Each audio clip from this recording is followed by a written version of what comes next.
Hi everybody, welcome to our light chat with Kristine Bautista. Kristine, do you mind introducing yourself to us? Sure. I'm Kristine Bautista. I am a medical intuitive, a holistic health practitioner. I'm a sound healer. I'm a teacher at the Academy of Intuition Medicine, an herbalist, a hairstylist in TV and film, a mother to two beautiful and amazing kids. Thank you for having me today. Of course, and it's amazing how many things you keep adding to your estimate. So you really are just like casting the wide net of knowledge and just grabbing everything that comes your way. There's just so many things, you know? Yeah, so little time. Yeah, exactly. I want us to start by you maybe telling us a little bit about what your connection to suicide is. Okay, so I personally have not lost someone to suicide, but I have walked beside people who have. So in my practice, I have held space for clients that has lost a loved one in that way, and clients who have struggled with suicidal thoughts themselves. So it's something that I haven't experienced directly, but I felt the ripple effects of it. It's grief, it's silence, it's longing for understanding. So that has deepened my understanding of the importance of connection. Because sometimes saving a life isn't about advice or solutions. Sometimes it's about being met with presence. So creating space where people feel seen, heard, held in love. That's where healing begins. And in those moments, it reminds me how vital it is to create space where people feel safe and connected, because oftentimes that connection is what helps people decide to stay. And, also I've had the pleasure of working with you and Kelly on a film recently, Kelly's film, which brings awareness to this topic.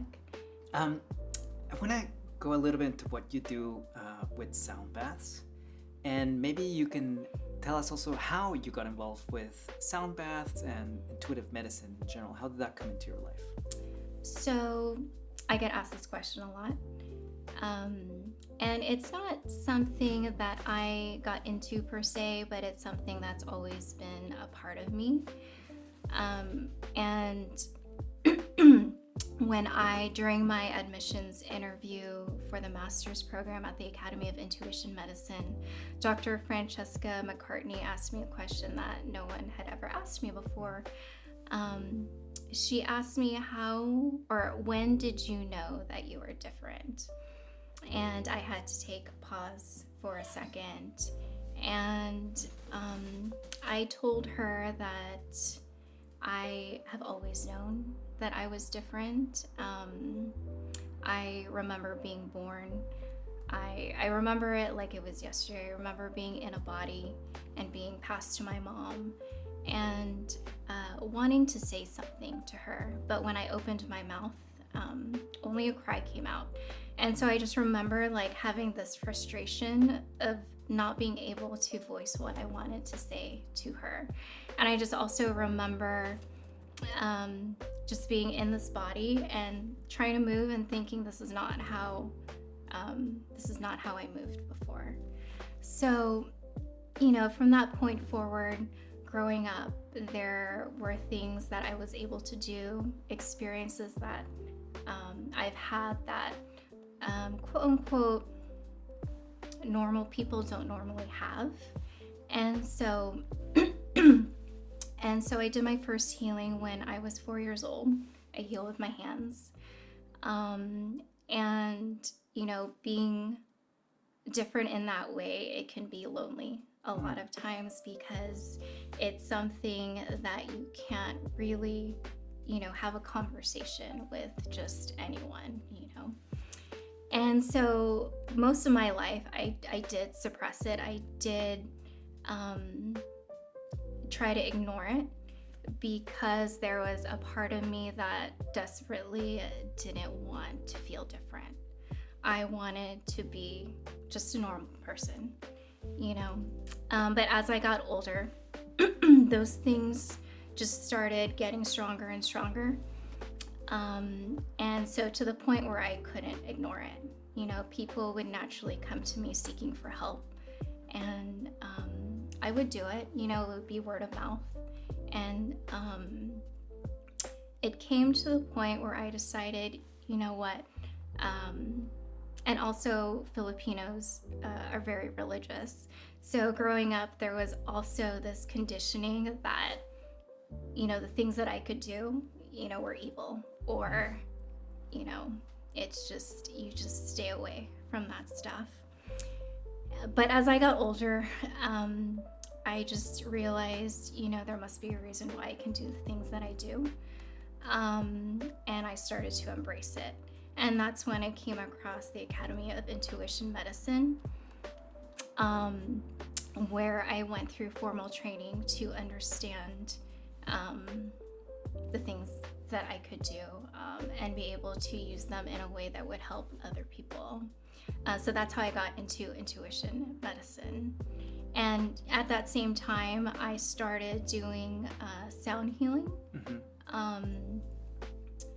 professionally. So I met someone who is now a very dear friend of mine, and she knew I was going through this school, and she said to me, you know, why don't we just do a little ceremony? I'll do the sound bath, you do the meditation. And it took 2 weeks for her to convince me to do it. And we did, you know, we just gathered our closest friends, and we did it at a friend's house. And that night we realized a lot of things, how people coming together, that connection, how that was needed, and just the energy was just really magical. And just, you know, sharing that experience together and being vulnerable together. And it just, you know, we're like, let's just keep doing it and see where it goes. And, you know, 3 years later, we're still doing it. And it just turned into something that we didn't expect. Yeah. And maybe taking a bit of a step back, maybe you can tell us a little bit about what would one expect from a typical sound bath session, sound healing. Am I using the right term? Yeah, sound bath, sound healing. Okay, cool. Yeah. So maybe, you can tell us, how would, you know, one session go? Okay. On average, I'm sure. I'm sure they're very different many times, yes. So the flow of a sound bath depends on who's facilitating it. But if someone were to come to my sound bath, typically you would lay down comfortably on a yoga mat. People will bring blankets, pillows, an eye mask, whatever it is to make sure they're comfortable.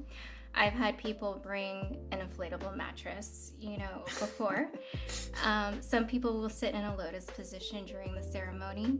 And so, but for the most part, people will lay down. They'll close your eyes, they'll put on an eye mask, and you just simply receive. You don't have to do anything else.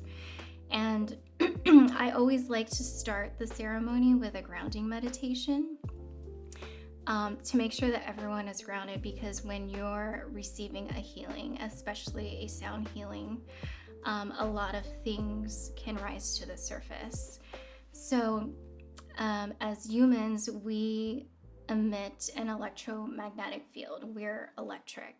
And so, for example, like an electric unit, if it's not properly grounded, if there's an excess current of energy and it has nowhere safe to go, what can happen is that there can be a short circuit, or it can overheat, or it can even blow out. So the same is true for us.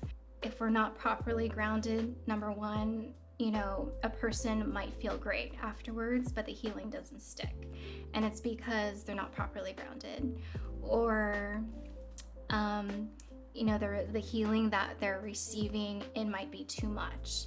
And so instead of it being a transformative experience, it overwhelms the nervous system. And it can shock, you know, the system. So when these vibrations, there are healing instruments like crystal bowls, a gong, chimes, and they produce, you're literally bathed in sound during the sound bath. So instead of water, they're waves of frequency, and they flow into your body. They flow through your organs, through your cells, through the bones in your body. And what happens, in everyday life, we get bombarded with stress, with illness, with emotional overwhelm. So the cells in our body, it creates dissonance or a chaotic frequency in our body. So what these healing frequencies do is that it creates coherence with these cells. So it returns disharmony into harmony. And so also what happens is that it entrains your brain waves from an active beta state into alpha and theta frequencies, which is the state when you're creative, when you're in meditation, where you're in deep healing, where you're in deep relaxation. And so when your body shifts from a sympathetic state, which is your fight and flight mode, to a parasympathetic state, which is what a sound bath does to your body, it goes into rest and repair. And so your cortisol levels drop, your stress levels, and then now your body can restore itself. Interesting. And you were just mentioning sometimes it could be overwhelming. Mm-hmm. If I am new to sound bathing? Sound bathing, okay. Sound bath. I'm nailing the if I'm new to it, is there a way that I can maybe assess myself a little bit before I go to a sound healing session? Mm-hmm. So before we start the ceremony, we see who has done a sound bath before, and if there are people who haven't, we tell them that they could, what they could experience. So people could experience tingling, warmth, and we just tell them to notice what's arising. And sometimes what comes to the surface are uncomfortable emotions, things that come, maybe some trauma that's ready to be released by these sound waves.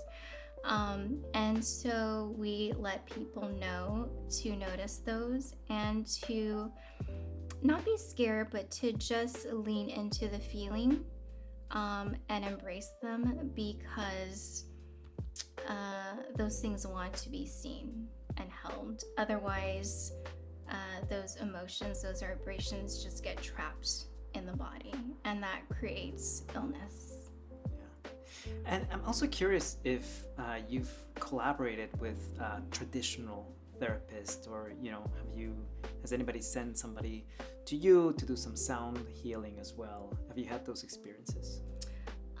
So with therapists, I haven't formally collaborated with therapists, but I definitely am open and interested in doing so. It definitely has this powerful potential to merge traditional therapy with energy medicine. It complements each other so well.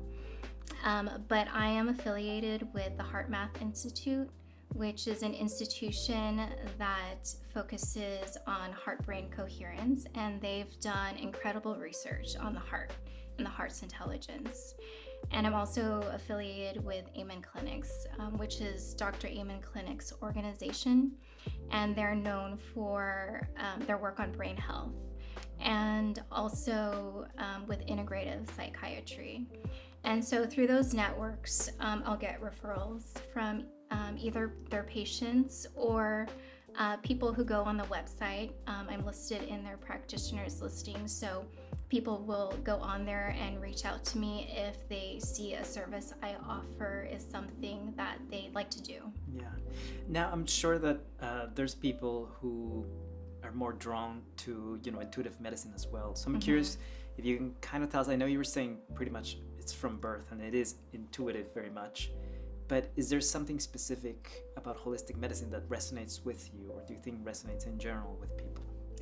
So What most resonates with me with holistic health is that it views a person as whole and completely unique.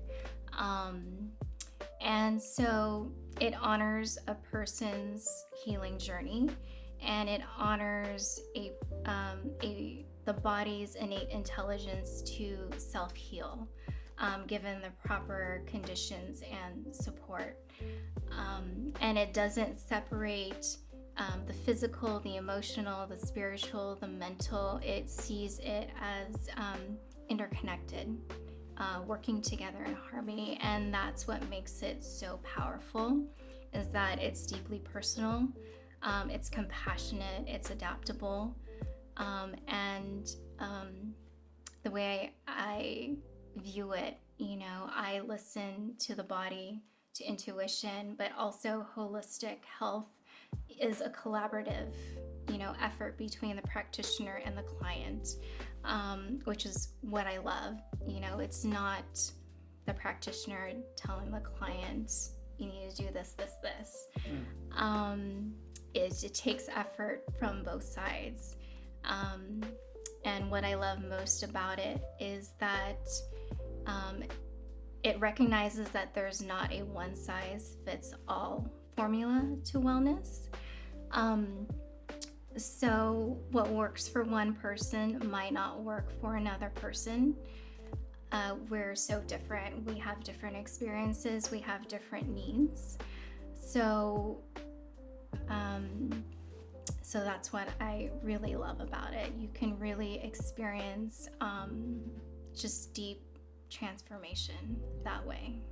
And for somebody who's maybe leaning towards holistic medicine or sound bathing, what would you recommend as a good, let's call it, trial period to see if it is something that does resonate with you? Any clues there, maybe? I mean, I always tell people, if there is something inside of you that is drawing you to something, go experience it. If you have an interest in experiencing a sound bath, there are a lot of places now that do offer ceremonies. And this all goes back to your intuition. In today's society, we are so disconnected from that. And so it's returning to the self-awareness and just listening to where we're drawn to. And so, yeah, it's just, going out and just seeing what's available. There's so much available to us today, and just experience it. Something you might do might not resonate with you, or you might not like it. And it doesn't hurt. A lot of holistic things are non-invasive. And so it's a safe way to experience something and see what fits for you. Yeah. And then, out of my own curiosity, are there different tones that affect different parts of the body? So crystal bowls, a lot of times they're tuned to certain frequencies that correlate with certain parts of the body. And so we have these energy centers in our body, also called chakras.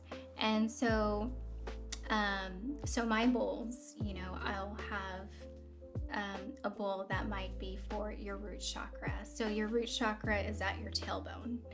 And so that is the area of our body where we get our sense of self, our sense of stability, our sense of safety. And so that energy center correlates with the harmonic note of C. And then at our navel is our sacral chakra. And so that is, our seat of emotions.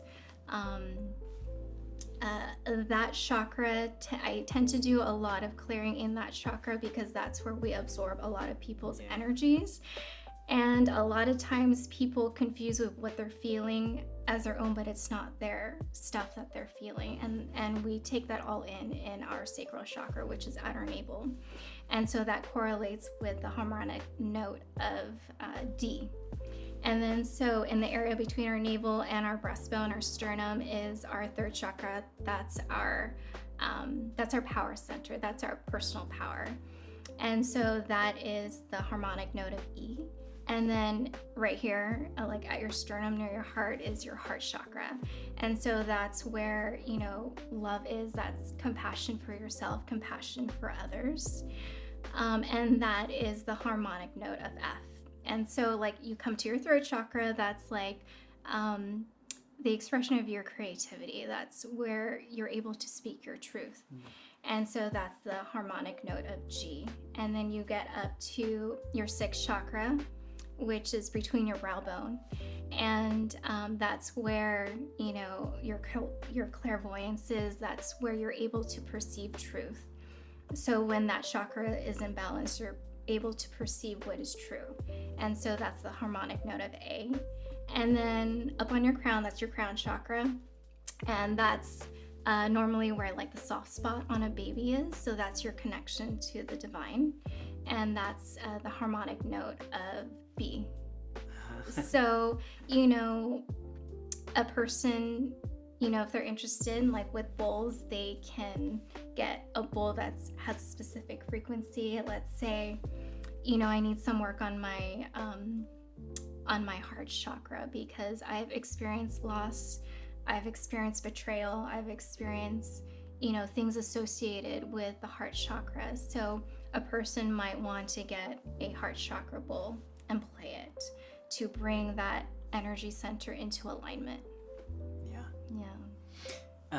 Thank you for that. Yeah, it was very, very informative for sure. I want to switch gears a little bit, and I want to ask about art and just how art has helped you and in your journey in life in general. So art, the art forms that I am very drawn to, it has been very transformative for me. Music is my first love. I'm a classically trained pianist, so I think that's where it kind of starts with the sound healing.